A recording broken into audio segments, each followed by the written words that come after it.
Despite your best efforts, Beast Slayer, a splinter of hope remains. The very seed that brought my beast into existence. The dark ember. Never again shall it birth a life so magnificent as the beast. Yet a residue of that power still lingers. Enough to give us a fighting chance against the ravenous Kitava. How do we obtain this dark ember? 3 hearts were silenced. 3 hearts must sing again, one last time. In that final flickering of life, our savior's seed shall be born. All I need are 3 fine souls with which to stoke the flames. Chevron of Umbra, Inquisitor Maligaro, Dodri the Dark Tongue. 3 spirits of near unfathomable resilience and vigor, freed with the beast's final exhalation. So let us begin the harvest. Chevron has come home to Axiom. We shall give her the warm welcome she sincerely deserves.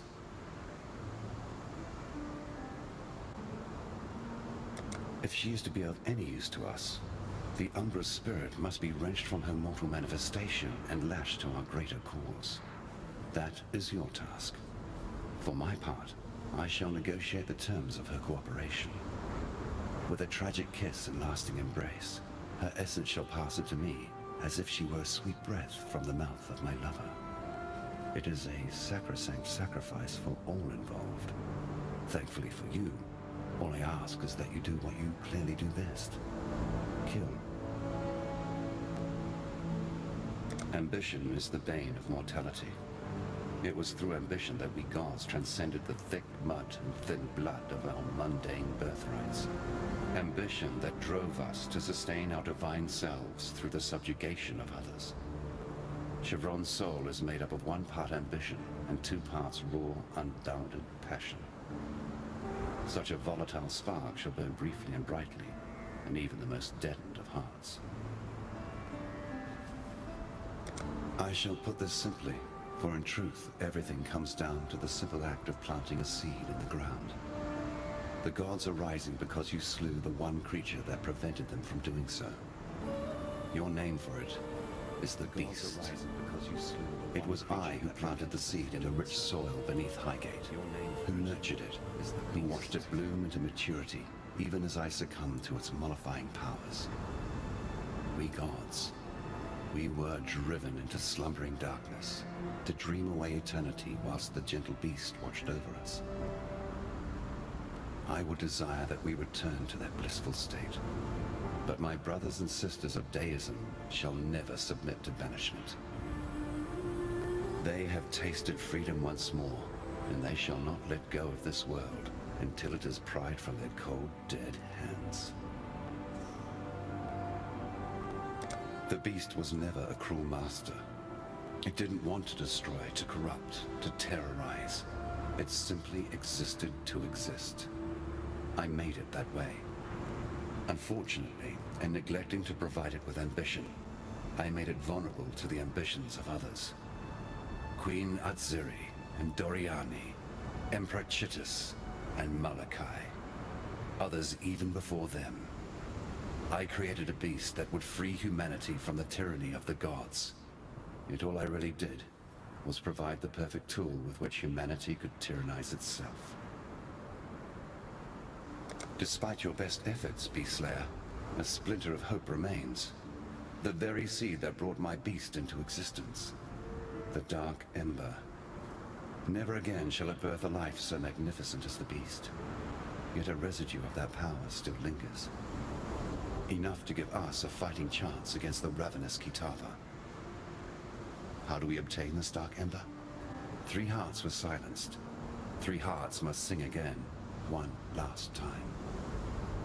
In that final flickering of life, our savior's seed shall be born. All I need are 3 fine souls with which to stoke the flames. Chevron of Umbra, Inquisitor Maligaro, Dodri the Dark Tongue. 3 spirits of near unfathomable resilience and vigor, freed with the beast's final exhalation. So let us begin the harvest. Chevron has come home to Axiom. We shall give her the warm welcome she sincerely deserves. Remember, humanity needs us. Alchemy and black thaumaturgy? You sure know how to lift my spirits. Now there's a pair of eyes I could never forget. If the tales are true, those peepers of yours have seen all the wonders of Rayclast by now. And a few things they likely wish they hadn't. Oh, and no need for us to speak of Orioth. My ears are brimful with the sorrows these wretched companions of yours have been spilling.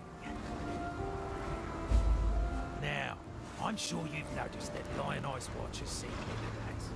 Our once bubbling township has, alas, become a brooding quagmire of gloom and despair.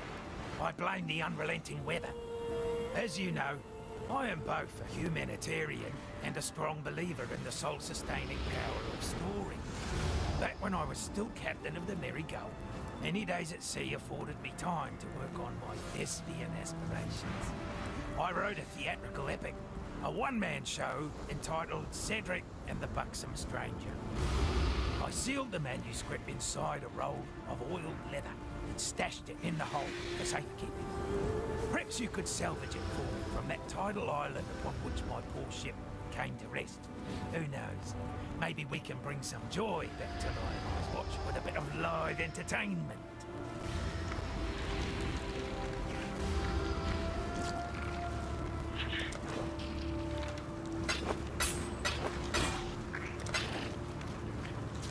Now there's a sorry tale, more miserable than any dirge I've ever heard. Nessa's gone, wandered off into the night, muttering to herself about dancing to his ditty. No, I didn't go after her. In truth, she was gone when I woke up the next morn. I only imagined she'd be muttering, you see, on account of the murmuring she's been making these past few weeks. Always the same, about him and his song, whoever in damnation he is.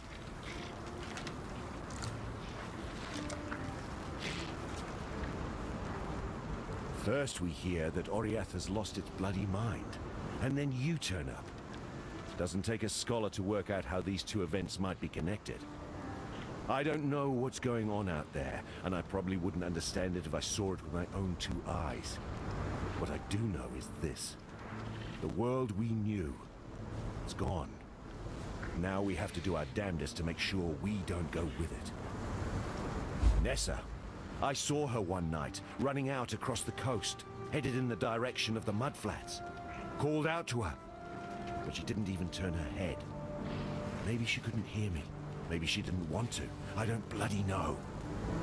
I tried to run after her, but she'd vanished into the darkness before my feet had barely touched the sand. So I tracked her, all the way to the mudflats, and that's when her tracks, they just stopped. No sign of meeting someone or something. No sign of a struggle. It's like one moment she was running and the next, gone.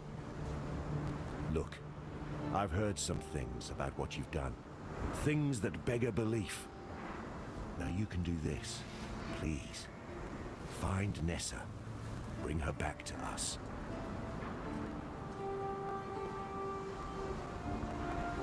Stay sharp out.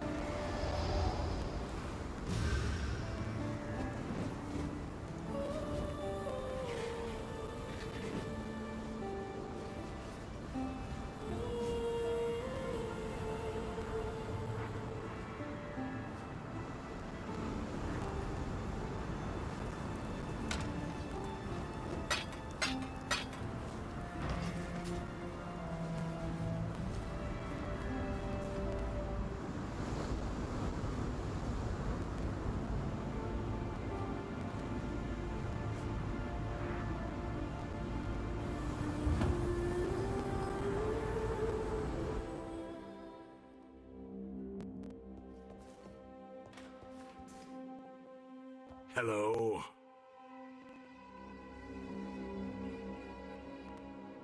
The first ones are watching.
I could hardly hope for better results. Do note, the device needs special reagents to perform, so not all uses will be so easy.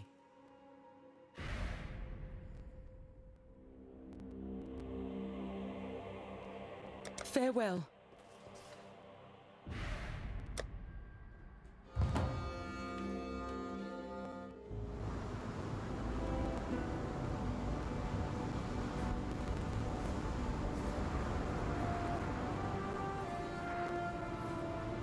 That would just make life complicated.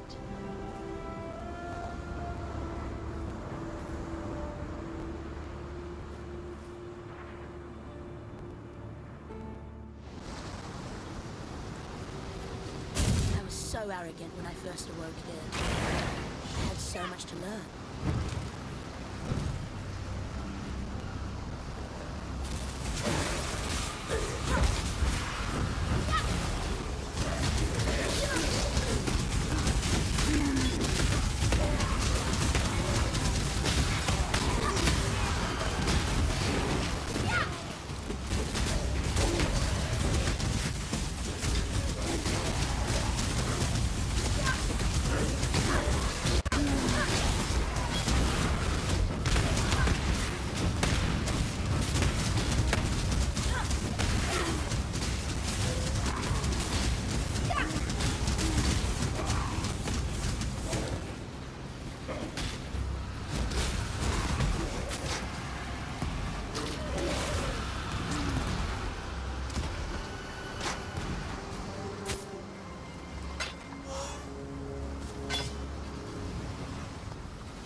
You there, local, come here.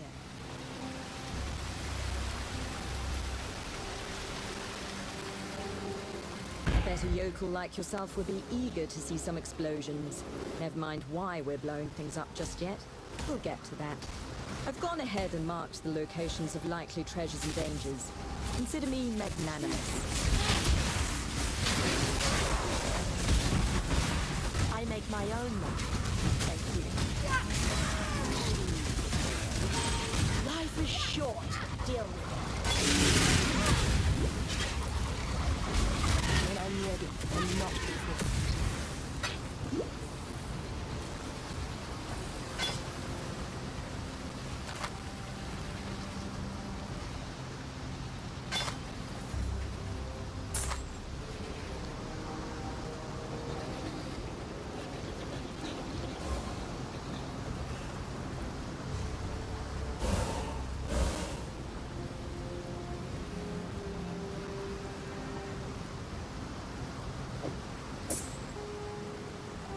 I've not the muscle for that.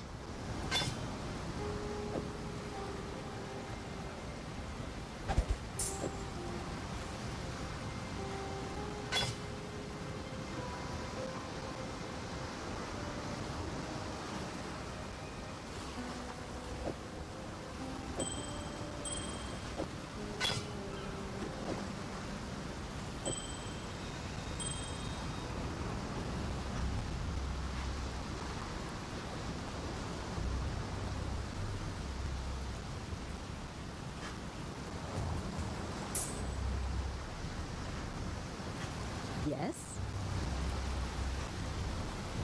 Never heard of gods, but I know I wouldn't put my faith in them, even if they came to my doorstep with an army.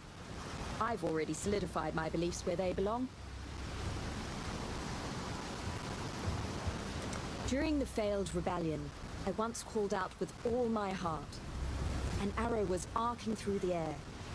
My arm was pinned, and I knew I couldn't get out of the way in time. I was a dead woman. But luck answered my earnest request. Another arrow, also on a murderous path, hit the first in mid-air, and both were diverted, landing on either side of me instead. That was the first time I knew that chance itself was a real force in this world.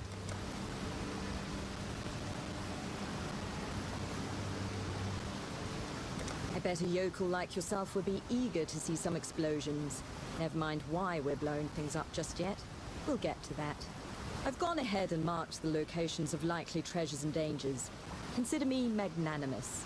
You can choose what we uncover, since I'm eager to see what kind of luck you possess.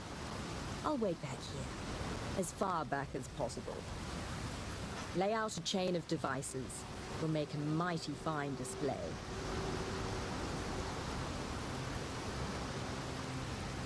I am honor bound to discover the fate of Medvid and the druids of the Broken Circle.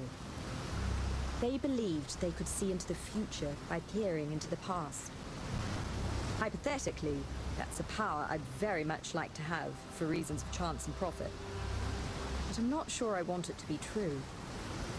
If Medvid and his nature mystics were right, and time truly is a circle, aren't we all doomed to repeat our lives over and over for eternity? If that is the truth, then there is no luck, no chance, no human will. All life is just a stage play repeating over and over. I don't think I like that notion.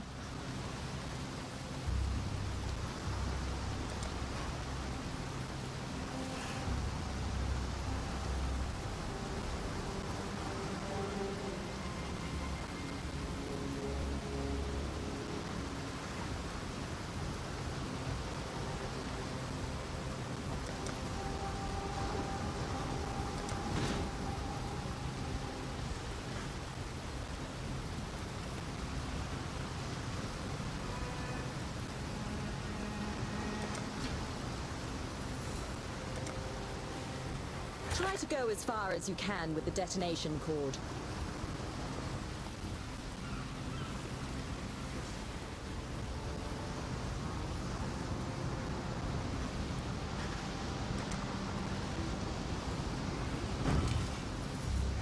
Not that far.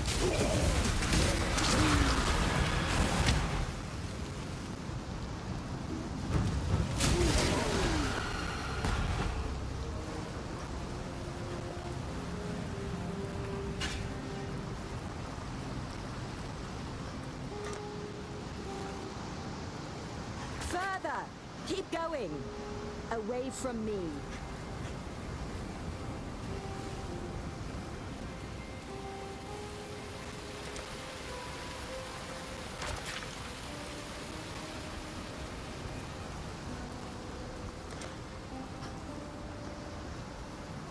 All placed. Shall we light it up?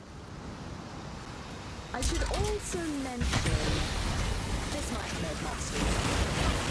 You can take it.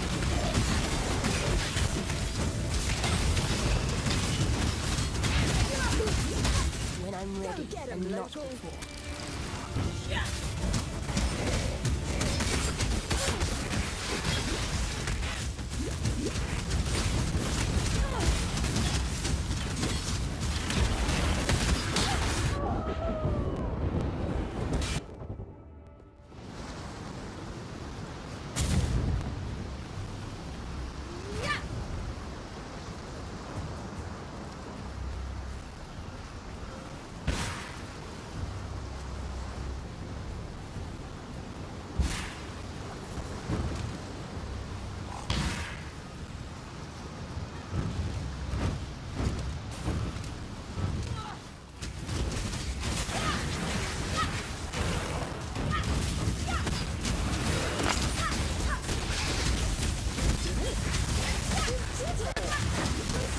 I grabbed for this job don't last long.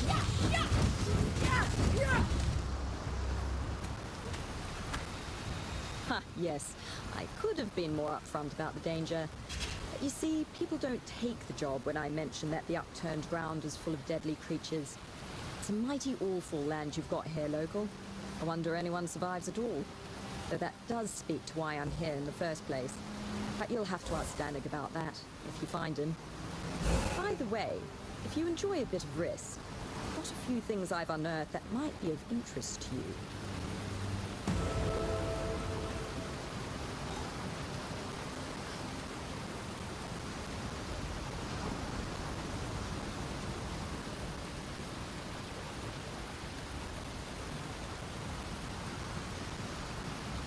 I didn't say that. You must have misheard.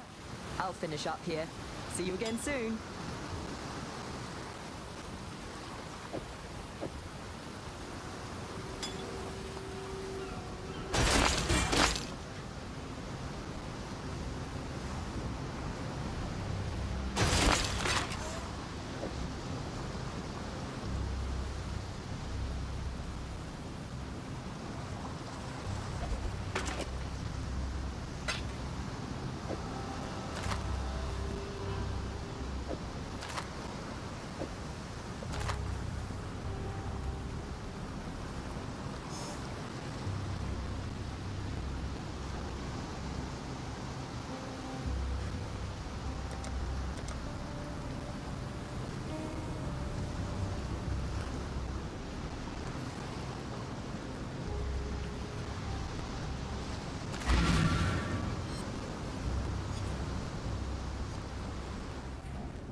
That would just make life complicated.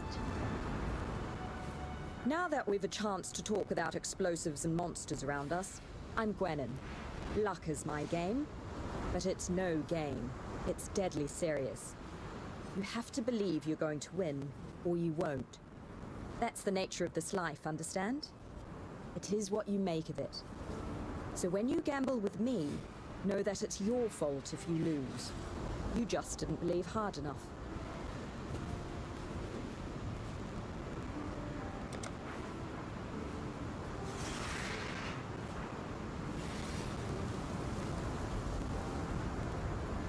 I've got a few more.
Hopefully, I can learn from my mistakes this time.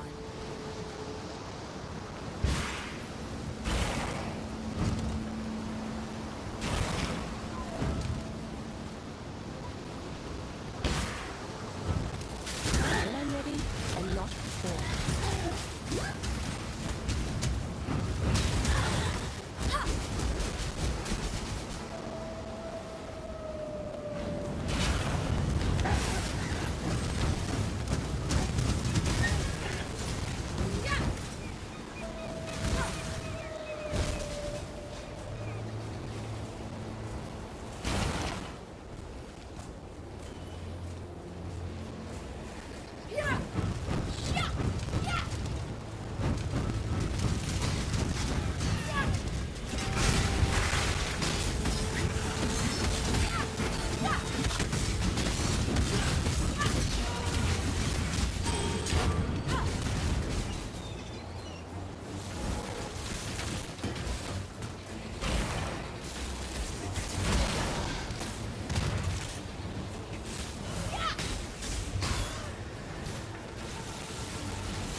Greetings. Ah, this is the...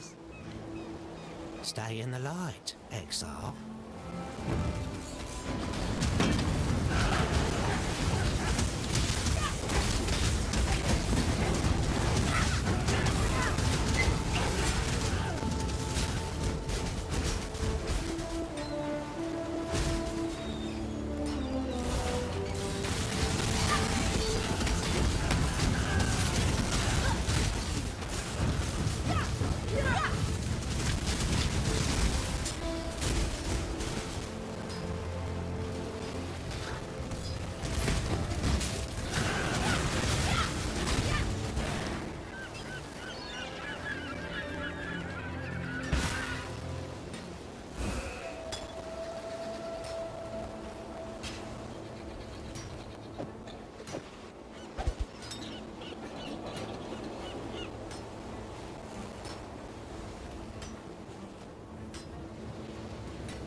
and not before.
This'll do nicely, Exile.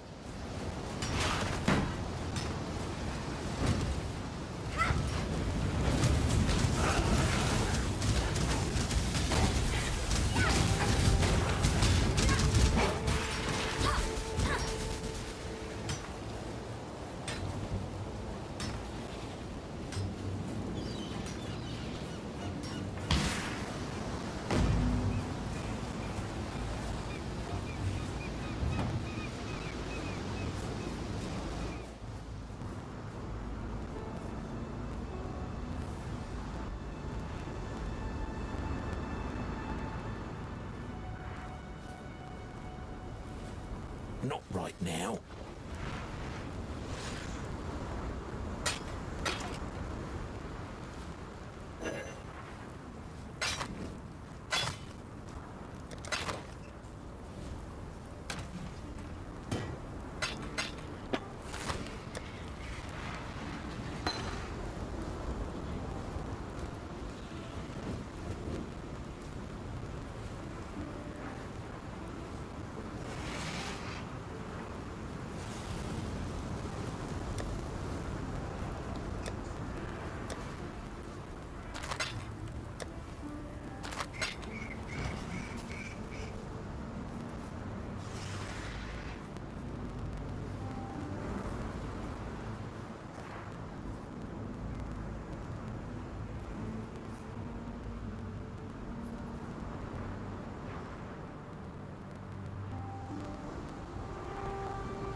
Wretched sight.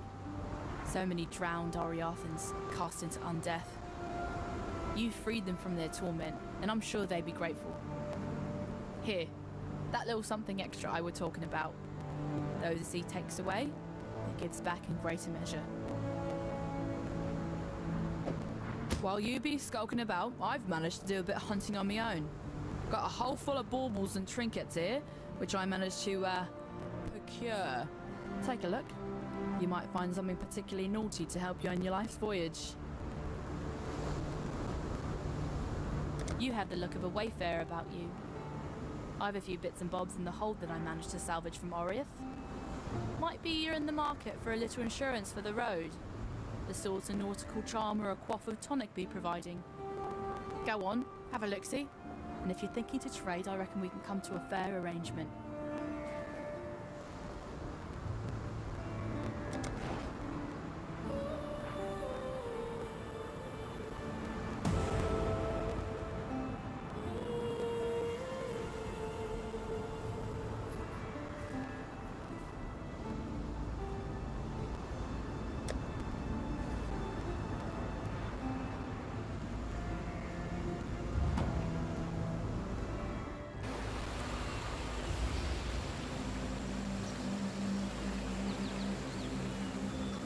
Humanity has one redeeming trait.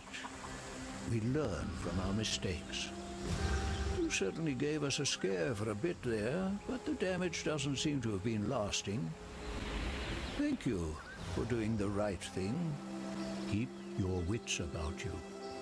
I knew this strangeness would pass. Silk does not run from such things. I stand, I guard, when others shiver and shake. I am not surprised. I saw you, in my slumber, drive the darkness away. I am sorry that I did not tell you before. What I see is only what might happen, and I did not want to fill you with more confidence than would have been good for you. Thank you for returning our reality to us. I think we've all had a glimpse of what could happen if piety tries to harness the power of the Vaal for her own ends. Farewell.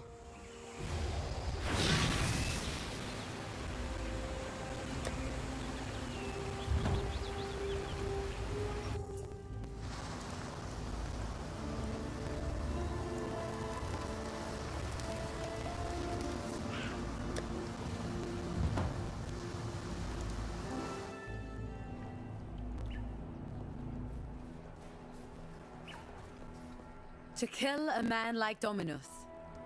That's an accomplishment worthy of Kalm, my greatest ancestor. Were we in Namakanui, I'd make you a Makanga, an honored warrior. But we are not in Namakanui.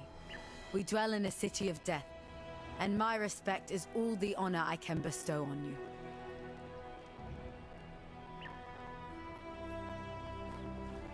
You have claimed the most worthy of prey, Makoru.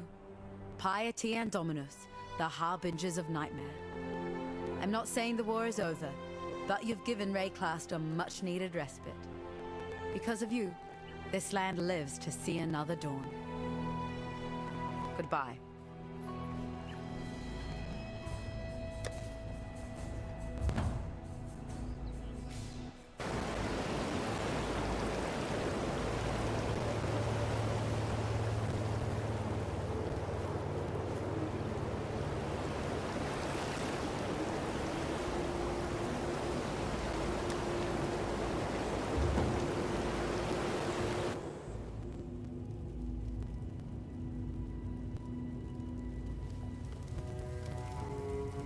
You're still alive. So is Kitava. What more do you need to know? You'll find a way. I believe it. Remember, we do this. Kitava is a primal deity, forged from the most fundamental of human desires, hunger. The simple act of craving that which we cannot yet consume. To defeat Kitava is to squeeze the very heart of human nature into stillness. You don't think you can do that? I suppose we'll see, won't we? Now where was... I don't ask this in the name of innocence. He understands now the folly his devotees have wrought upon this world. I ask in the name of Oriath. There are many that deserve what Kitava offers, and there are many more who do not. Put an end to Kitava's savage reign, for there remains much in this land that is worth saving. Innocence blesses your journey.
Good find, Exile.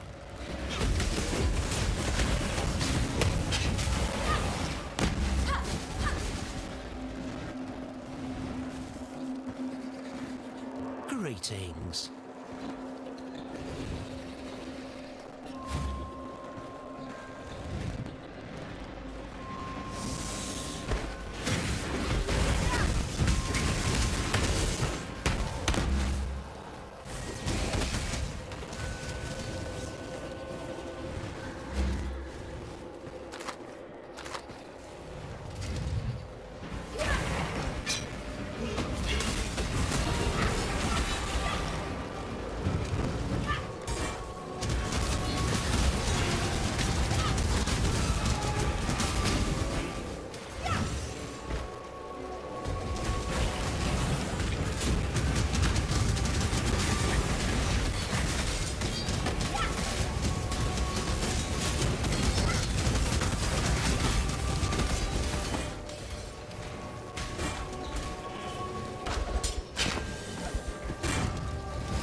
This'll do nicely, Exile.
Arohongui, daughter of the moon, was preparing for a feast to celebrate Tukohama's return from his war on the first ones of the Ezamites. Tafor, son of the forest, asked each of the birds to sacrifice one of their kind for the feast. He gave these offerings to Arohongui, who cooked them in a great fire-stone pit. Seeing all of those plump birds cooking made Kitava very hungry, and he offered to watch them, to make sure they didn't burn while Arohongui rested during the heat of the day. Arohongui thanked Kitava for his kindness, but while she slept, Kitava ate the cooking birds, flesh, bones, gizzards and all. Upon waking, Arohongui was furious to find that Kitava had lied to her, for saying that he would watch the birds when he truly intended to eat them all up.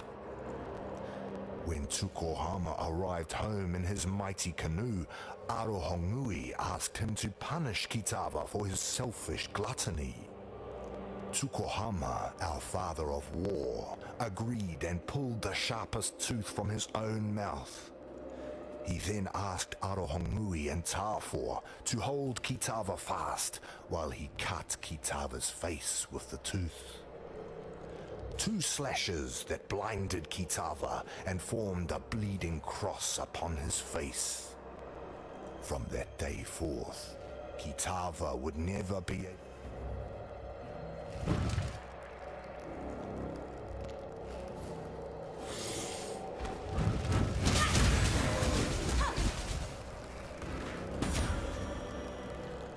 I could hardly hope for better results.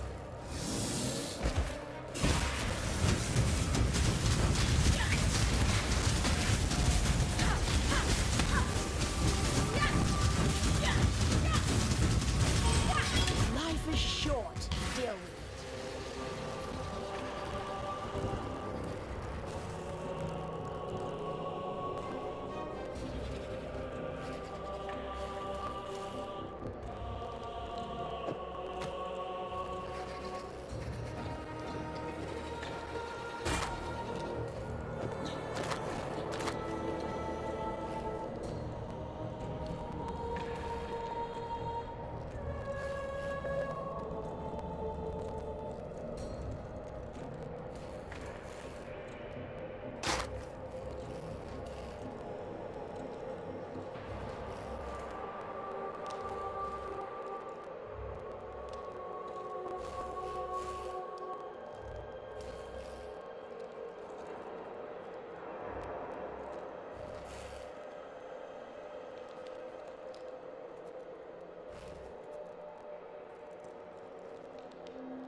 much clutter.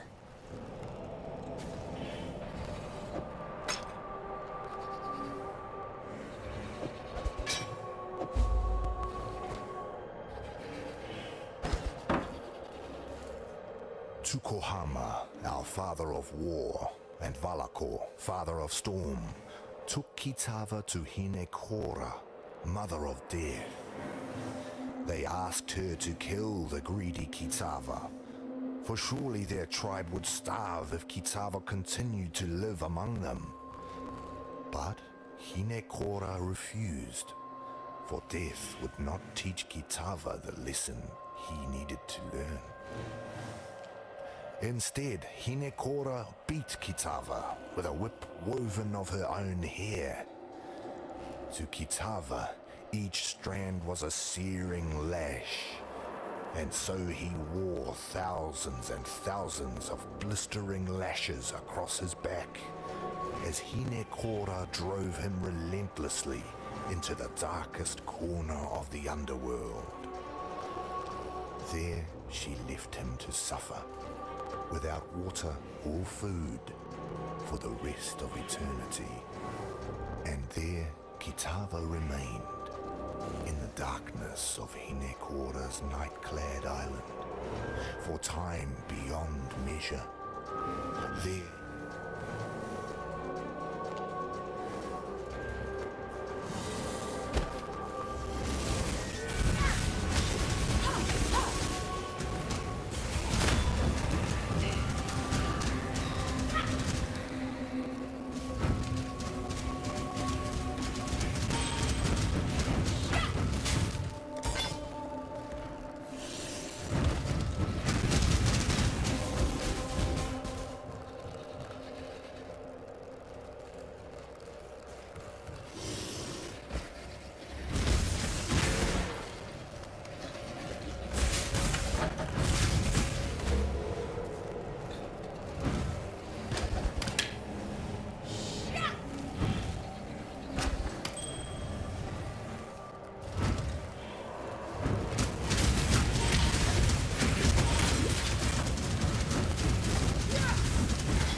Too much clutter.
Too much clutter.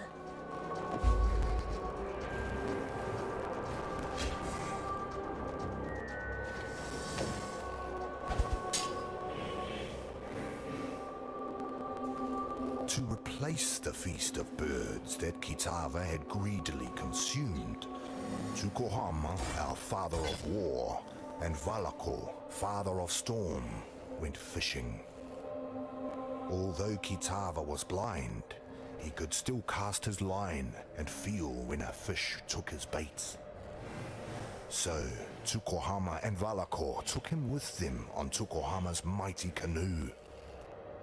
But while they fished, Kitava grew hungry and secretly ate all of their bait of grubs and worms. Disgusted and angry, Tukohama and Valakor decided to use Kitava as bait instead. Valakor used his own jawbone as a hook, impaled Kitava on it, and cast both into the sea. Kitava sank to the bottom of the sea. But instead of the fish eating Kitava, it was Kitava who ate all of the fish that nibbled at him, flesh, scales, guts, and all. When Tukohama and Valakor hauled a fat-bellied Kitava back up from the sea, they were even more furious and knew that Kitava must be punished one final time.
Not all slaves believe Dutula's lies. Some I know have managed to steal a ship and are soon to set sail for Namakanui. Hopefully, with these treasures on board, Valakor will bless their voyage and breathe deeply into their sails. No, I'm not going with them. I helped bring this curse down upon Oriath, so I'll help save what little there is left to save. Here, take something. In thanks for your part in preserving the Karui Way.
Did you think our vengeance was done, Savior? Oh no, it has only begun.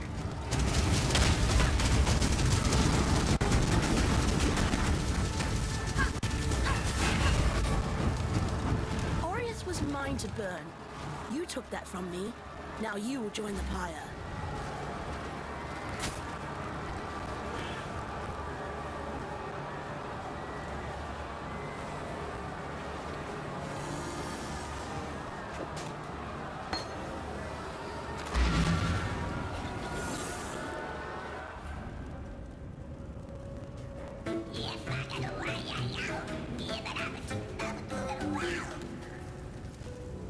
The High Priest is dead, yet the object of his devotion remains. There's no doubt you did all right bringing that man-turned-monster to heel, but you weren't able to stop him fishing his master out of a river of blood. Damn. Sorry. I never could get the hang of boosting morale. Didn't seem right to polish the edges off harsh facts. Probably why I never made captain. Still, I've been poking around here for a bit and have turned up Utula's stash. Quite the magpie he was. So here, help yourself. When it comes to hunting a god, I suppose every little bit helps.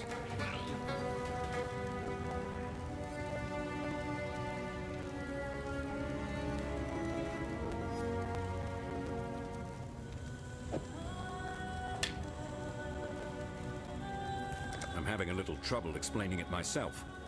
I've never been the most devout of men, especially for a Templar, more of a soldier than a believer. But now, Innocence himself rests within me. His voice is weak, barely a whisper, yet still he has the power to keep us safe from Kitava's hunger. At least for now. For my part, I'm simply grateful. Grateful that I have a god watching my back, and grateful that he's given me the power to watch others in return. For a long time now, I thought my god's intentions were being twisted by his supposed servants. Did I speak up? No. The pyre would have been my only answer. I did what I was told and drew the lines of morality where I could. Now I understand the truth. It wasn't Innocence's intention being twisted. It was Innocence himself, perverted by the selfish convictions of the men and women who worshipped him. The god answers to the believer, as the believer answers to their god. The sign of purity. Let's see. A staff bathed in innocent blood. No. Sorry, bathed in the blood of innocence. Yes, Innocence gave a part of his divine self to the thing, and gifted it to the Templar. Now that I recall, I read a tome about it when I was a cadet. A bloody long time ago. I skipped most of the boring pages, so only remember the bit where High Templar Maxarius smote with flame the army of the faithless, with one ray of its hallowing light. The book's words, not mine. Outside of my humble flesh, the sign of purity is about all that's left of Innocence. Devotion should be honored, I suppose. For centuries now, the Templar have boiled the flesh and skin from the devout, and presented the polished remains for public appreciation in the ossuary. Personally, I think it's one of the better ways to remember those who have gone before us. To touch the bones is to remember neither the legend, the legacy, nor the lies. It reminds you that those bones belong to a man or woman who was just like any other man or woman. I'd be lying if I said my hands were clean of slavery's blood. I was a soldier. I went where Dominus ordered me to go. I sailed with the expedition to Namakanui, killed Karui warriors, and rounded up Karui captives like every other bastard in a Templar uniform. So I don't blame Lonnie for wanting to take back her freedom, and I don't blame her for believing Utula's lies either. I certainly swallowed enough of Dominus's falsities to sicken my soul. It's what we do now that matters. I can see that Lonnie's heart is in the right place, and for once in my damned life, so is mine. To be perfectly honest with you, I don't trust her. Yeah, I've got my reasons. Piety kept her work pretty quiet, but her results were brutally clear. The people she took, The people she changed. Slaves mostly, and a few enemies of God. Enemies of bloody Dominus, more like it. I don't go in for black and white definitions of good and evil, but with piety in her ilk, I make an exception. Whatever's lurking inside Violenta, it ain't good. Not by a long shot.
Innocence forgives you.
before.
me teach you the laws of war.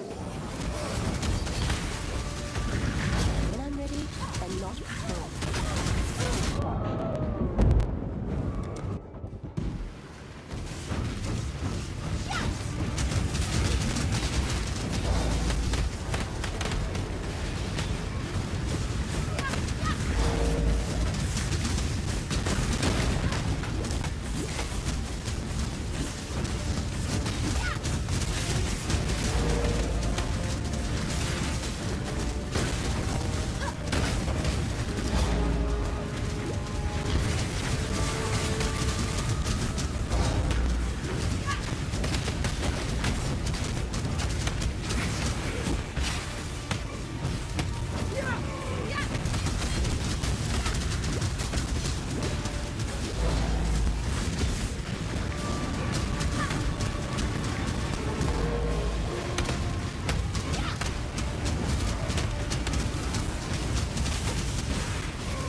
The soil wants for your blood no more. I am sin, thief of virtue, and it is mine to take what I will from the defeated, to make a gift of it to the victorious. Alas, your mortal frame cannot withstand the unfettered fire of deism. It would turn your blood to mist and scorch your precious flesh black. So choose modestly and choose wisely, for there is much more at stake here than your little hopes and dreams. The spark. Exquisite.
clumsy me.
When I'm ready, and not before.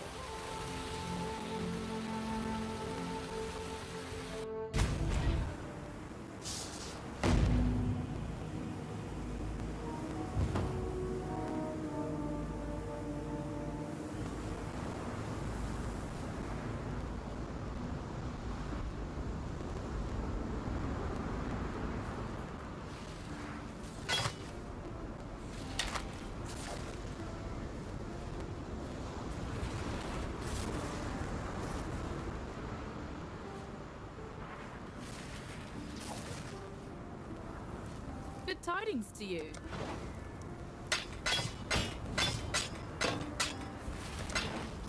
Time and tide wait for no man.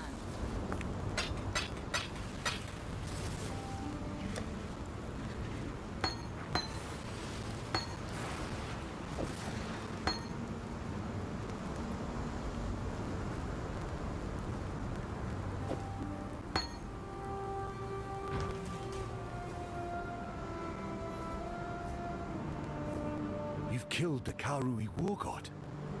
Can you kill a god? Look, I can't even begin to understand what you've just done. Vestal will be able to put our gratitude into words more fitting of a legend. Me, I'll work with what I know. A solid reward for a damn fine deed.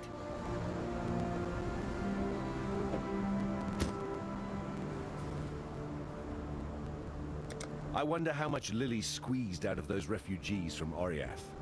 Yes, she did risk her life and ship to save them.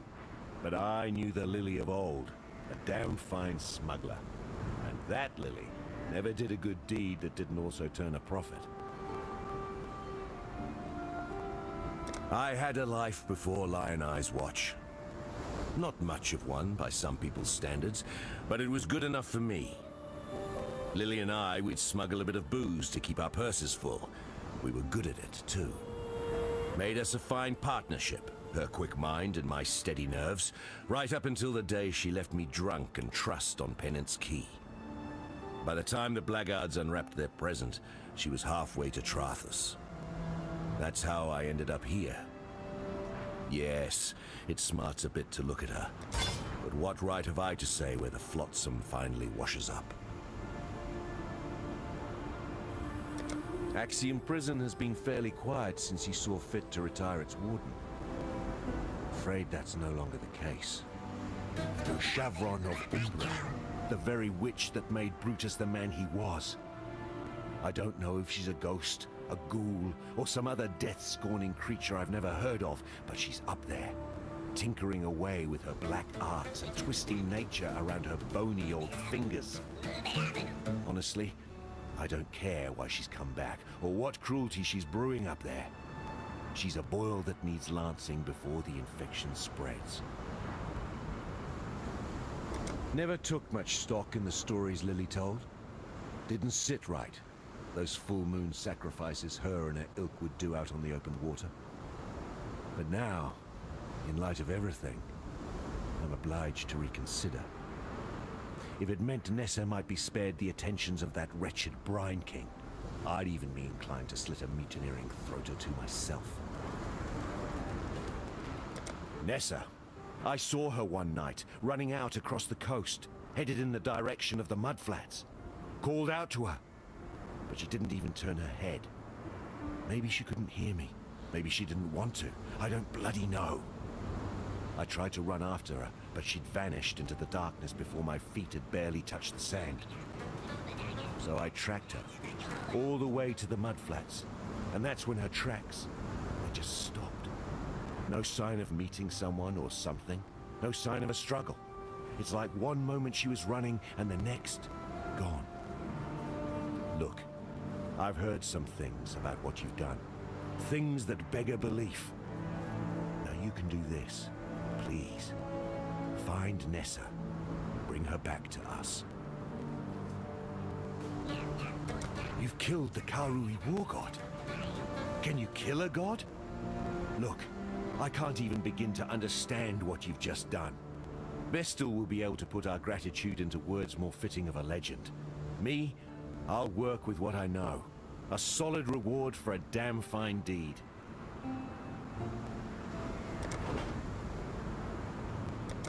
Farewell.